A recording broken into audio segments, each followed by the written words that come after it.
প্রিয় শিক্ষার্থী বন্ধুরা, আশা করি তোমরা সুস্থ আছো, ভালো আছো। আমি আল্লাহর পাকের রহমতে অনেক ভালো আছি, আলহামদুলিল্লাহ। তো প্রিয় শিক্ষার্থীরা, আজকে আমি তোমাদের সাথে যে বিষয় নিয়ে থাকবো সেটাও আজকে সেটের নিয়ে। তো তার আগে আমি আমার পরিচয়টা দিই। আমি মোহাম্মদ খালিদুর রহমান, সহকারী শিক্ষক, গণিত বিজ্ঞান, লেবুতলা মাধ্যমিক বিদ্যালয়, যশোর। প্রিয় শিক্ষার্থী বন্ধুরা, এর আগে আমি দুটো ক্লাস তোমাদেরকে নিয়েছি সেটের উপর। আজকে আরেকটা ক্লাস নিব। এইটা হচ্ছে আমরা সেটের প্রক্রিয়া। আমরা জানি যে বীজগাণিতিক প্রক্রিয়া চিহ্ন যেমন আছে যোগ, বিয়োগ, গুণ, ভাগ, এইগুলো, এই চিহ্নগুলোকে বলা হচ্ছে বীজগাণিতিক প্রক্রিয়া চিহ্ন। বীজগাণিতিক প্রক্রিয়া চিহ্ন, তদ্রূপ সেটারও প্রক্রিয়া চিহ্ন আছে। আমরা সেই বিষয়টা নিয়ে আজকে আলোচনা করব। নিশ্চয়ই তোমাদের ক্লাস 8-এ পড়ে আসছে, মনে আছে যে সেটের প্রক্রিয়া কয়টি, অর্থাৎ কি কি প্রক্রিয়া আছে। হ্যাঁ, ধন্যবাদ। আমরা দেখি এক করে। আমরা প্রথমেই দেখব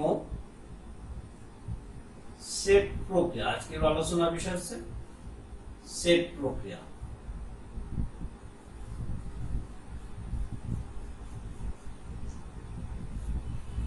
সেটের প্রক্রিয়া। এখন এই সেটের প্রক্রিয়া চিহ্ন আমরা জানি, সেটের প্রক্রিয়া হচ্ছে সংযোগ সেট,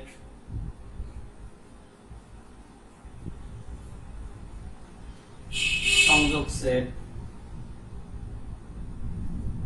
তোমরা খাতা তুলে নাও যে সেট প্রক্রিয়া কয়টি: সংযোগ সেট, সেট সেট, নিঃছেদ সেট। নিঃছেদ সেট আমরা এই তিনটা সেট প্রক্রিয়া নিয়ে আজকে আলোচনা করব। প্রথমে আমরা আসি সংযোগ সেট। দেখো,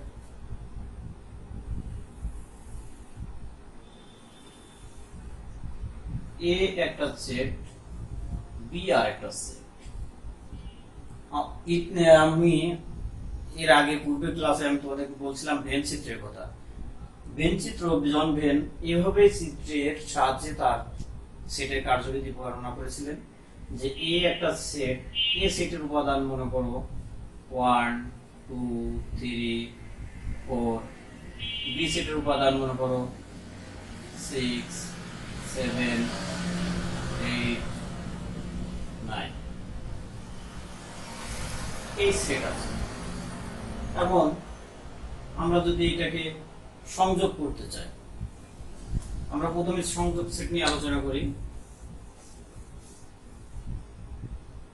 সংযোগ সেটের প্রক্রিয়া চিহ্ন হচ্ছে এইটা। এটা হচ্ছে সংযোগ সেটের প্রক্রিয়া চিহ্ন।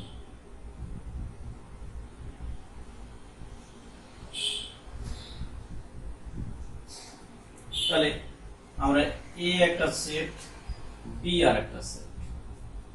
তাহলে এ সেটের ভিতরে যে উপাদানগুলো আছে আমরা লিখি 1 2 3 4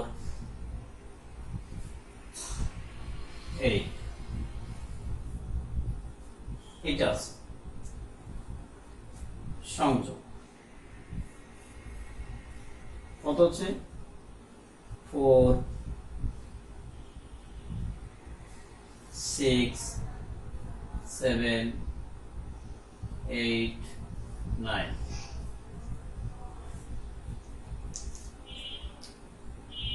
তাহলে দেখো,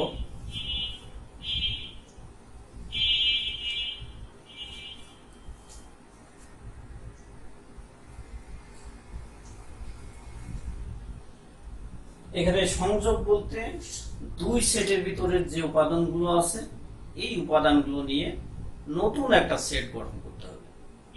নতুন একটা সেট গঠন করতে হবে। তাহলে এটা হচ্ছে 1 2 3 4 5 6 7 8 এবং 9।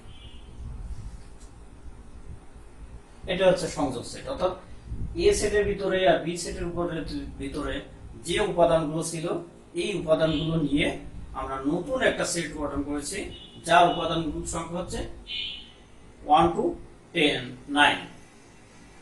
ঠিক আছে, এখন আমরা আসবো set set. Set set set set প্রক্রিয়া চিহ্ন হচ্ছে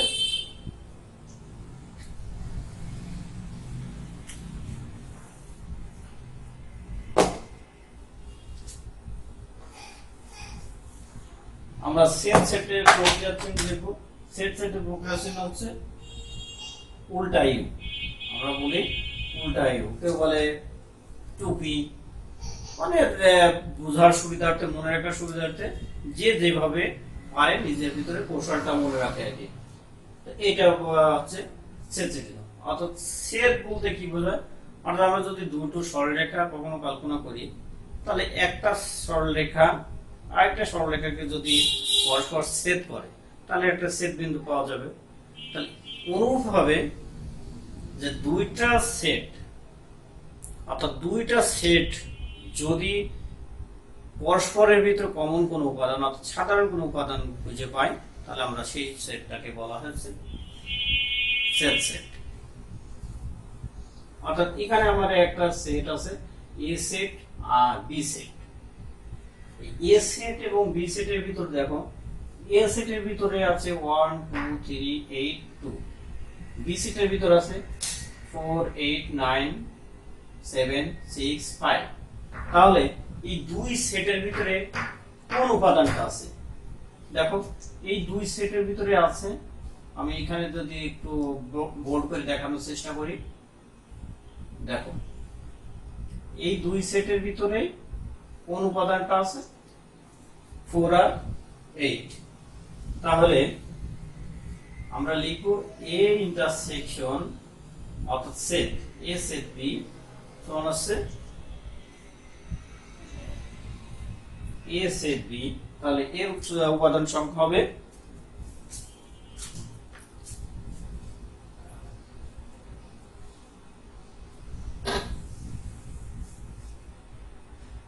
দুই সেটের ভিতরে মিল আছে কোন কোন উপাদানগুলো? 4 আর 8। তাহলে এ এবং বি সেটের সেট হলো 4 আর 8। এখন আমরা আসি নিঃছেদ সেট। নিঃছেদ সেট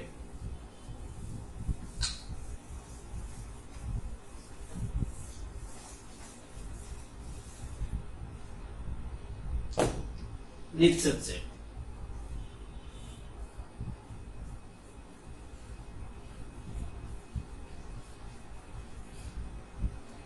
আবারও আমি একটা চিত্র আঁকি, A B C D E F. দেখো এটাকে যদি আমি এ সেট এটাকে বি সেট মনে করি, এটা এ সেট এটা বি সেট। এখন এই দুইটা সেটের ভিতরে কমন কোন উপাদান আছে কিনা, সাধারণ কোন উপাদান আছে কিনা, অর্থাৎ এই দুই সেট এ দেখো এই জায়গায় সেট করেছে, অর্থাৎ এই বর্ডারের ভিতরে কোন উপাদান আছে কিনা, এই জায়গায় কোনো সাধারণ উপাদান নেই, তার মানে এই দুই সেটের ভিতরে কোনো সাধারণ উপাদান নেই। তাহলে আমরা এই ইন্টারসেকশন বি সমান লিখব হচ্ছে ফাঁকা সেট। আবার আমরা অন্যভাবে লিখতে পারি, এটাও লিখতে পারি, তবে দুইটা চিহ্ন একসাথে ব্যবহার করা যাবে না। অর্থাৎ কেউ যদি এরকম ফাঁকার ভিতরে ফাঁকা দেয় তাহলে হবে না, ঠিক আছে? তাহলে সেট সেট কাকে বলে, নিঃছেদ সেট কাকে বলে, সংযোগ সেট কাকে বলে, নিশ্চয় এটা তোমরা এখন পারবে। তো প্রিয় শিক্ষার্থীরা, আমি আবার ফিরে আসি যে তাহলে সংযোগ সেট কাকে বলে। হ্যাঁ, ধন্যবাদ, খুব সুন্দর বলেছ যে সংযোগ সেট হচ্ছে দুইটো সেটের বা দুইয়ের অধিক সেটের সকল উপাদান নিয়ে গঠিত সেটটা হচ্ছে সংযোগ সেট। দুই বা ততোধিক সেটের সকল উপাদান নিয়ে গঠিত সেটকে বলা হচ্ছে সংযোগ সেট। আর সেট সেটটা কি? হ্যাঁ, ধন্যবাদ, এটাও তোমরা পারবে যে সেট সেটটা হচ্ছে দুই বা ততোধিক সেটের ভিতরে যদি সাধারণ কোনো উপাদান থাকে, এই সাধারণ উপাদান নিয়ে গঠিত সেটটাকে বলা হচ্ছে সেট সেট। আর নিচের সেটটা হচ্ছে যে যদি সেটগুলোর ভিতরে কোনো সাধারণ উপাদান না থাকে তাহলে আমরা সেই সেটটাকে বলবো হচ্ছে নিচের সেট। আশা করি তোমরা সেটের প্রক্রিয়া নিয়ে যে সমস্যাটা তোমাদের ভিতরে ছিল, ইনশাআল্লাহ সেই সমস্যার সমাধান হয়ে গেছে। তো প্রিয় শিক্ষার্থীরা, এখন আমি তোমাদেরকে আরেকটা সেট নিয়ে আলোচনা করব, সেটা হচ্ছে পাওয়ার সেট। পাওয়ার মানে শক্তির সেট নাকি পাওয়ার সেট। এই পাওয়ার সেটটা হচ্ছে উপসেটের থেকে আসা। এখন আমরা জানি যে উপসেটটা কি। ইতিপূর্বে ক্লাসে আমি তোমাদেরকে শিখিয়েছি যে উপসেট কি এবং উপসেট থেকে কিভাবে মানে সেটটাকে কিভাবে উপসেট গঠন করা হয়। মনে করো যে এই একটা সেট 1 2 3 একটা সেট, তাহলে এই সেটটাকে আমরা প্রথমে কাজ হচ্ছে উপসেটে নিয়ে আসা। তাহলে উপসেট নিতে গেলে কি করতে হয়? প্রথমে একটা একটা করে দিব, একটা উপাদান নিয়ে এক সেট, তারপর দুটো উপাদান নিয়ে একটা সেট করব আমি,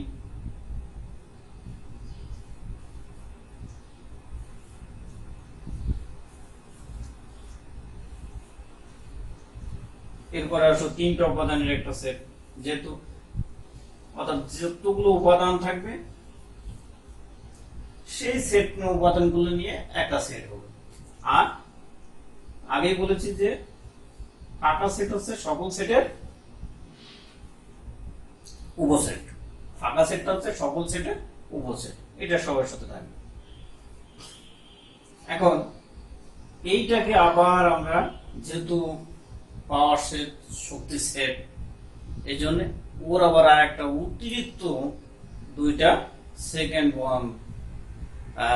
ব্র্যাকেট অর্থাৎ দ্বিতীয় বন্ধনী ব্যবহার করতে হবে।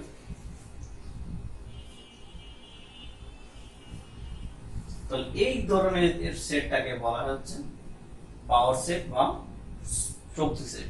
এটাকে প্রকাশ লেখা হয় এইভাবে, পি অফ এ, অর্থাৎ পি অফ যে সেট থাকবে সেই সেটটাকে ব্র্যাকেটের ভিতরে লিখতে হবে। তাহলে এ সেট, তাহলে পি অফ এ সমান এ সেট। প্রিয় শিক্ষার্থীরা, আজকে এই পর্যন্তই, এতটুকুই শিখালাম। তোমরা আগামী ক্লাস পর্যন্ত এটা চর্চা করতে থাকবে। ইনশাআল্লাহ আশা করি তোমাদের সেট প্রক্রিয়া সম্পর্কিত সমস্যাগুলো আর থাকবে না এবং পাওয়ার সেট সম্পর্কে যে যদি কোনো ঘাটতি থেকে থাকে তাহলে সেটাও দূর হয়ে যাবে ইনশাআল্লাহ। ধন্যবাদ সকলকে এতক্ষণ সঙ্গে থাকার জন্য।